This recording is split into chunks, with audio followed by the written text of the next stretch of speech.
પંચમહાલના ગોધરામાં પાલિકાના શોપિંગ સેન્ટરમાં દુકાનોના ભાડામાં વધારાનો વિરોધ કરાયો છે। 400થી વધુ દુકાનો બંધ રાખીને રોષ વ્યક્ત કરાયો છે। પાલિકાએ દુકાનોના ભાડામાં તગડો વધારો ઝીક્યો હોવાનો આક્ષેપ સાથે દુકાનધારકોએ બંધ પાડ્યો। દુકાનદારો આ મામલે અગાઉ પાલિકાના ચીફ ઓફિસર, કલેક્ટર કચેરી અને ધારાસભ્ય સુધી રજૂઆત પણ કરી ચૂક્યા છે। તેમ છતાં કોઈ ઉકેલ ન આવતા રોષ જોવા મળી રહ્યો છે। ત્યારે એક સાથે 400 જેટલી દુકાનો બંધ રહેતા ગ્રાહકો અટવાયા હતા, તો બીજી તરફ દુકાનદારોએ આગામી સમયમાં ભાડામાં ઘટાડો નહીં કરવામાં આવે તો ગાંધી ચિંધ્યા માર્ગે આંદોલનની ચીમકી ઉચ્ચારી છે।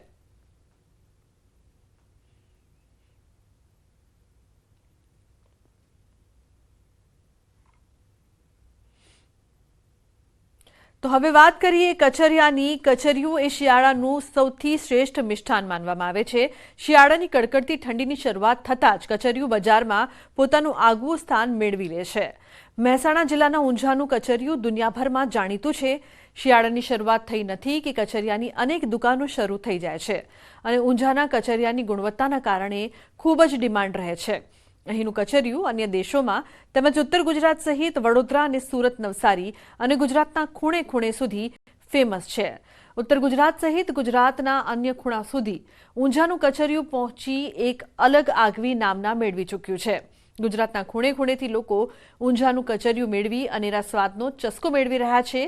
ઊંઝાના કચરિયાએ ગુજરાતના ખૂણે ખૂણે આગવી ઓળખ પણ ઊભી કરી છે, જેથી મહેસાણા જિલ્લા બહાર તેને એક્સપોર્ટ કરવામાં આવી રહ્યું છે। सादू मसालावाळું स्पेशल અને दूर दूरથી વડોદરા, સુરત, અમદાવાદ, અંકલેશ્વરથી બધા બહાર કેનેડા બી, ઓસ્ટ્રેલિયા બી જાય છે કચરિયું। એકવાર તો ટેસ્ટ કરો તો તમે ખરેખર તમે ખાતા થઈ જશો એમ। આ પાટણમાં ઊંચાના ઘણા વેપારી આવે છે, પણ અહીંયા જે ટેસ્ટ આવે છે એવો પાટણમાં નથી આવતો। સુરેન્દ્રનગરના આર્ય જાદવે કેલિગ્રાફીમાં ગીતા લખીને વર્લ્ડ રેકોર્ડ સર્જ્યો છે। 18 વર્ષીય આર્ય જાદવે આસામના એક વૃદ્ધ મહિલાનો કેલિગ્રાફીમાં લખાણ લખતો વિડીયો જોયો હતો, જેના પરથી કેલિગ્રાફીમાં ગીતા લખવાનો વિચાર આવ્યો। અમદાવાદમાં સેપ્ટ યુનિવર્સિટીમાં અભ્યાસની સાથે સાથે દરરોજ 7 થી 8 કલાકનો સમય ફાળવી 15 દિવસમાં કેલિગ્રાફીમાં ગીતા લખી છે। 800થી વધુ પેજમાં ગીતા લખવા માટે 9 જેટલી કેલિગ્રાફી પેનનો ઉપયોગ કરવામાં આવ્યો। ઇન્ફ્લુએન્સર બુક ઓફ વર્લ્ડના સ્થાન મેળવીને મેડલ, શિલ્ડ અને સર્ટિફિકેટ આપીને સન્માન કરવામાં આવ્યું। કેલિગ્રાફીમાં ગીતા લખી હોવાની જાણ થતાં જ વડોદરા લક્ષ્મીવિલાસ પેલેસના મહારાણી સહિત ભાવનગર અને ઉદયપુરના યુવરાજે પણ યુવકને બોલાવીને પ્રોત્સાહન પૂરું પાડ્યું। થોડા ટાઈમ પહેલા એને ભગવદ્ ગીતા લખવાની સ્ટાર્ટ કરી અને જે લખવાનું સ્ટાર્ટ કર્યું ત્યારે થોડો મને શંકાને એવું બધું થતું કે આ શું કરશે આગળ જઈને। ભાઈ જે રીતે ડેવલપ કરતો હતો એ ઉપરથી મને એવું લાગ્યું કે આ બહુ સારું કામ કરી રહ્યો છે। અત્યારના જે છોકરાઓ, યુવાનો છે એ જે બીજા બધા મોબાઈલની પાછળ એના ટાઈમ વેસ્ટ કરે છે, પણ आर्य ये तो करे छे पर साथ ही आप पढ़े करे छे। भगवद गीता इसलिए क्योंकि वो हमारा देश का एक ऐसा ग्रंथ है जो कई साल पुराना है और लोग इसे बहुत मानते हैं और ये इंडिया में ही नहीं पूरे वर्ल्ड में इसकी चर्चा है, इसलिए मैंने भगवद गीता लिखने का सोचा। समय સાથે પરિવર્તન એ દુનિયાનો નિયમ છે। આધુનિક સમયમાં મહિલાઓના સશક્તિકરણ માટેના પ્રયાસો થઈ રહ્યા છે। તેવામાં દેશમાં યોજાતી ચૂંટણીમાં પણ મહિલાઓને 33% અનામત મળે તે માટે મહિલા અનામત બિલ થોડા સમય પૂર્વે પાસ થયું હતું। ત્યારે પોરબંદરમાં વર્ષોથી એક એવું સ્થળ છે કે જે 100% મહિલાઓ માટે અનામત છે, જ્યાં માત્ર મહિલાઓને જ પ્રવેશ મળે છે। પોરબંદરમાં એમજી રોડ પર આવેલ 74 વર્ષથી કાર્યરત શ્રી રૂપાળી બા બગીચો એ મહિલા સશક્તિકરણનું ઉત્તમ ઉદાહરણ પૂરું પાડે છે। બાગ કહેવાય છે, બગીચાનું નામ છે અને અહીંયા અમે વર્ષોથી આવીએ છીએ અને મજા આવે છે અને અમારી સુરક્ષા માટે સારું છે। ખાલી બાળકો અને બૈરાઓ માટે જ છે અને જેન્ટ્સને કે એન્ટ્રી નથી ને અમારી સુરક્ષા માટે છે। કોઈ દિવસ કાંઈ બન્યું નથી। 70 વર્ષ થયા છે આ બગીચાને। પોરબંદરમાં મહિલાઓ માટે વર્ષો પહેલાં આપણા રાજા રજવાડા દ્વારા જ આપણું પોરબંદરમાં જે રૂપાળીબા મહિલા ઉદ્યાન છે એ ખૂબ જ સરસ દૂરદર્શી લોકોએ એ વિચાર કરી, રાજાએ વિચાર કરી ને કે મહિલાઓ છે એ બગીચામાં એકલા મહિલાઓ અથવા બાળકોને પ્રવેશ મળે કે જેથી મહિલાઓ બગીચામાં હરીફળી શકે, બહેનો સાથે વાતો શેર કરી અને ખૂબ જ આનંદ કિલ્લોલથી ત્યાં બેસી શકે. દીકરીઓના પ્રેમ લગ્ન મુદ્દે આરપી પટેલે વ્યક્ત કરી છે ચિંતા. વિશ્વ ઉમિયા ફાઉન્ડેશનના પ્રમુખે આપ્યું છે નિવેદન. છેલ્લા વર્ષોથી એક વાત અનુભવીએ છીએ કે દીકરીઓ ભાગીને લગ્ન કરે છે. દીકરીઓ ભાગી જવા પાછળ માતા પિતા પણ જવાબદાર છે. આરપી પટેલે કહ્યું, યોગ્ય વાતાવરણ ઘરમાં ન મળતા આવી ઘટના બને છે. ઘરમાં માહોલ એવો બનાવવો કે દીકરી ઘરમાં વાત કરે. દરેક ઘરમાં ઘર સભા થવી જોઈએ. છેલ્લા કેટલાક વર્ષોથી આપણે બધા જ એક વાત અનુભવીએ છીએ કે મા બાપની સંમતિ સિવાય દીકરીઓ ભાગીને અન્ય સમાજની અંદર લગ્ન કરવા માટે પ્રેરાય છે અને એવા કિસ્સાઓ દિવસે દિવસે વધતા જાય છે. ત્યારે આ બાબતે કેટલોક અભ્યાસ કર્યો ત્યારે જાણવા મળ્યું કે આ પ્રકારના કિસ્સાઓ કેમ બને છે.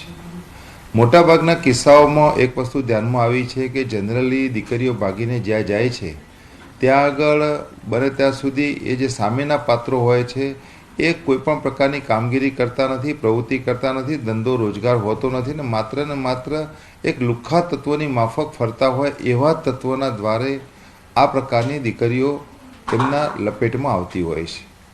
એનું કારણ એક એ પણ છે કે એમની પાસે ફૂલ સમય હોય છે. જ્યારે જે તે સમાજના દીકરાઓ પોતાની કારકિર્દીને લઈને ખૂબ બિઝી પણ હોય છે અને પોતાની કારકિર્દીને લઈને એ પોતાનો પૂરતો સમય એવા કોઈ પોતાના લગ્નેતર સંબંધમાં આપી શકતા નથી. પરિણામે આ પ્રકારના જે અસામાજિક તત્વો છે કે જે જાણી જોઈને ઈરાદાપૂર્વક દીકરીઓને ભોળવીને, એમને છેતરીને, કપટ કરીને એમને ફસાવાના જ કાર્યની અંદર લાગેલા છે.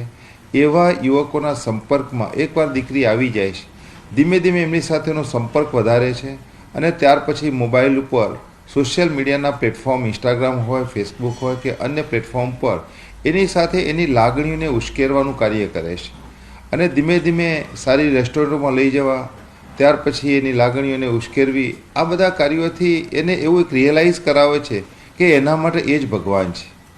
અને ઘણી વખત તો અત્યારે જે બોલિવૂડના પિક્ચરોની અંદર પણ જે પ્રકારની પરિસ્થિતિ આવે છે કે લવ સ્ટોરીના નામે જે પ્રમાણે એક સમાજની દીકરી બીજા સમાજની અંદર કે બીજા કોમની અંદર લગ્ન કરે તો એને સારામાં સારી લવ સ્ટોરી ગણી શકાય. એ પ્રકારની એક ઉત્તેજના સભર જે ફિલ્મો જે બને છે એને લઈને આજની કિશોરાવસ્થામાં પ્રવેશેલી દીકરીઓમાં જે પ્રકારની એક માન્યતા બંધાય છે અને એને લઈને જે પરિસ્થિતિ બને છે, જે પ્રશ્નો બને છે, ત્યારે એવા સંજોગોની અંદર હાલના સંજોગોમાં સમાજે ચોક્કસ એની અંદર વિચારવાની, ચિંતન કરવાની, મનોમંથન કરવાની જરૂર ઊભી થઈ છે એવું મારું સ્પષ્ટ માનવું છે.